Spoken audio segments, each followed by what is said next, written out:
Hi, welcome to the Forecasting for Success podcast. I'm your host, Dr. Brie. I'm a doctor of psychology, financial educator, astrologer, and founder of Forecasting for Success, a community of people improving their financial literacy to achieve financial independence.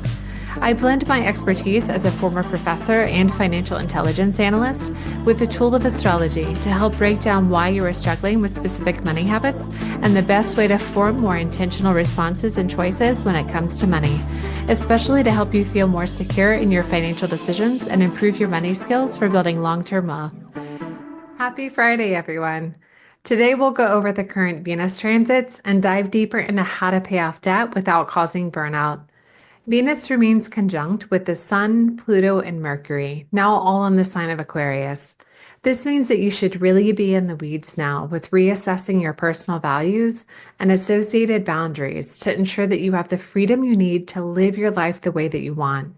If you identify anything that needs changing or to be replaced with something new and better, you should be either actioning what is needed or at least coming up with a detailed plan of what actions you need to take to make these changes happen this year.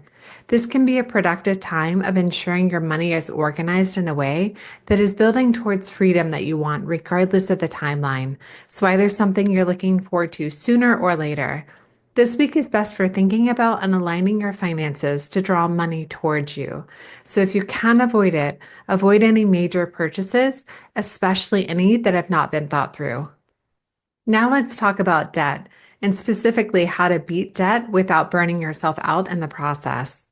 Debt is one of those topics that carries a lot of emotional weight. For many people, it's not just numbers on a screen. It's stress and pressure and shame, avoidance, and a constant low-level anxiety that sits in the background of everyday life.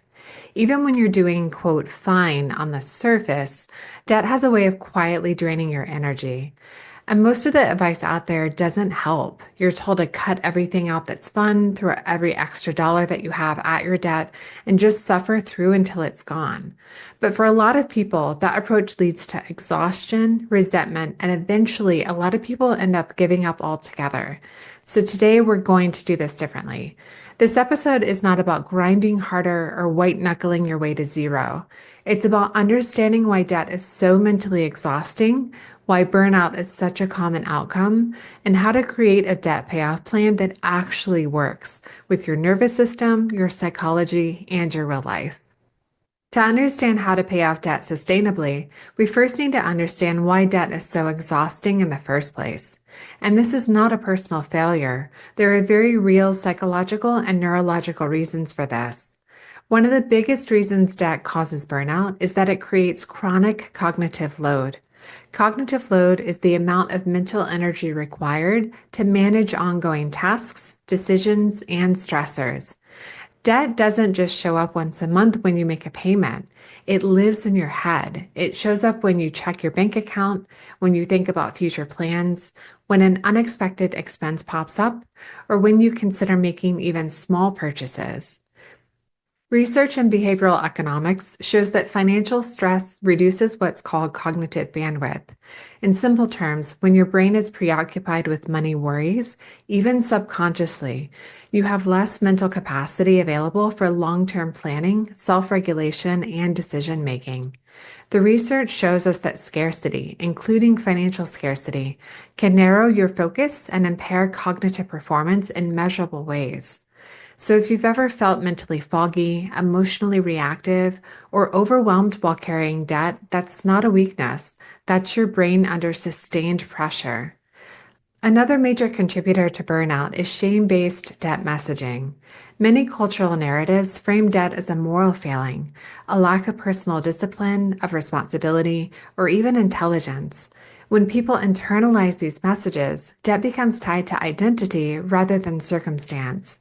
And this negative messaging completely ignores real systemic barriers and obstacles that are designed to purposely keep people in debt because it makes certain companies and owners richer and plays into political situations to keep certain people in power.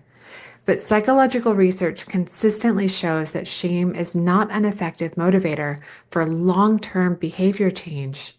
Studies demonstrate that shame tends to increase avoidance behaviors, reduce persistence, and undermine self-efficacy. In contrast, self-compassion and realistic goal setting are associated with better follow-through and resilience. In other words, when people feel bad about themselves because of debt, they don't magically become better at paying it off. They often become more avoidant and emotionally drained.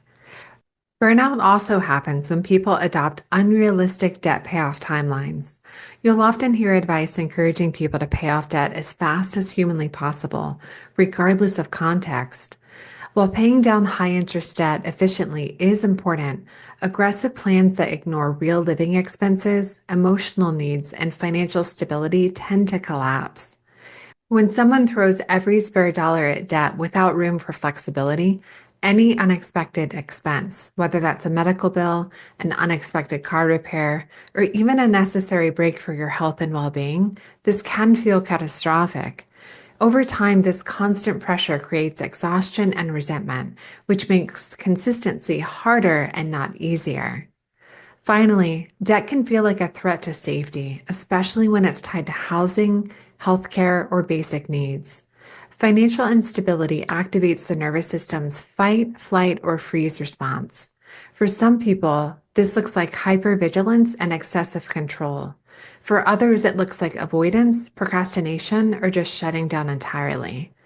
Understanding this matters because you cannot logic your way out of a nervous system response. Sustainable debt payoff requires working with your psychology and not against it. Once we acknowledge why debt is so draining, the path forward becomes clearer. Sustainable debt payoff starts with redefining what success actually means to you personally, because success is about consistency over time. Paying off debt does not require punishing yourself or eliminating every source of joy from your life. In fact, research on habit formation and behavior change shows that people are more likely to stick with goals when the process feels manageable and aligned with their values. This is why choosing the right strategy matters, not just mathematically, but psychologically. Two of the most common debt strategies are the debt avalanche method, which prioritizes paying off the highest interest debt first, and the debt snowball method, which focuses on paying off the smallest balances first to build momentum towards the larger debts. From a purely mathematical perspective, the debt avalanche method minimizes interest paid. This means that you will have paid less money over time to pay off all your debts. But from a behavioral perspective, the debt snowball method can be more motivating for some people because it creates visible wins early on. And these early dopamine hits encourage them to keep going when they need to begin paying off larger debts. There is no universally, quote, correct choice here. The right strategy is the one that you can stick with consistently without burning out. Factors like personality, stress tolerance, income stability, and existing financial anxiety all play a role in which approach will work best for you. A burnout-proof debt plan also requires a realistic budget. Your essentials must be fully funded. If possible, some level of savings should also still occur, even if it's small, to prevent new debt from forming during emergencies. And discretionary spending should not be eliminated entirely. This is important enough to repeat. A plan with zero enjoyment is not sustainable. Allowing modest discretionary spending reduces the risk of emotional overspending and relapse. It also acknowledges that debt payoff is a season of your life, not a temporary punishment you endure until you're allowed to live again. Automation is another critical component of sustainability. When extra debt payments are automated, they stop relying on daily decision-making and willpower. Research on decision fatigue shows that the more choices we're required to make, the worse our decisions become over time. Automation protects your progress when energy and motivation fluctuate, which they inevitably will. It's also essential to plan for life while paying off debt. Holidays, medical expenses, travel, and unexpected disruptions will happen. A debt plan that collapses when life intervenes is fragile. A good plan anticipates variability and builds in buffers so that progress doesn't stop at the first sign of disruption. Beyond strategies and mechanics, Sustainable debt payoff requires a shift in how you relate to debt emotionally. One of the most powerful reframes is treating debt as a season and not as a sentence. Debt is something you're working through and not something that defines who you are. When people internalize debt as a part of their identity, the motivation erodes. And when they see it as a temporary phase with a clear direction, this allows their momentum to increase towards debt payoff. It's also important to track wins that go beyond the debt balance itself. Reduced interest charges, fewer accounts, improved cash flow, and lower stress levels are all meaningful indicators of progress. These changes often occur before a zero balance does, and recognizing them reinforces consistency. Your motivation will fluctuate while paying off debt, and that's normal.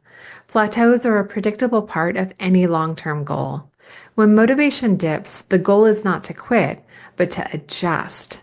Reconnecting to your why, simplifying your plan, or slowing the pace temporarily can all help you stay engaged without burnout. If you're ready to make progress or recommit after falling off, here's how to start this week without feeling overwhelmed. Begin by listing your debts without judgment. Just gather the facts and the numbers. Then choose a payoff strategy that aligns with how you actually operate, not how you think you should operate. If you're undecided between the debt avalanche or the debt snowball method, I would use the debt avalanche method because you'll pay less money over time to eliminate your debt. Set up one automated improvement, even if it's a small one. Protect your mental and emotional energy by building a plan that feels livable. And most importantly, commit to sustainability over speed. If you've ever wondered why financial advice that works for others doesn't seem to work for you, I encourage you to take my free financial personality quiz. It helps you understand how you naturally make financial decisions and provides a personalized step-by-step plan tailored to where you are right now. It's designed to bring clarity and reduce stress, not add more pressure. And you can find the link in the show notes. Paying off debt does not require burnout. You are allowed to make progress without hating life in the process. Consistency, compassion, and realistic systems are far more powerful than punishment. You can move forward steadily while protecting your mental health and still reach your goals. Thank you for spending this time with me today, and I'll see you next Friday. I want to thank you so much for joining me this week on Forecasting for Success and let you know that you can read the transcript for each podcast episode on my website, which is linked below in the show notes. I've also included the link to send me your money questions if you'd like to be a guest on the podcast at forecastingforsuccess.com/podcast. And if you're ready to get started on improving your financial literacy and developing your own personalized money plan, I encourage you to join my Forecasting for Success community, where I teach you everything you need to know about budgeting, how to choose your retirement number, how to invest in the stock market, and so much more. I go live in the community each month to check in on your progress and help answer any questions you may have. And it's a supportive community where you can also check in with other members and learn from their experiences as well. I hope you take good care of yourself, and I'll talk to you next week.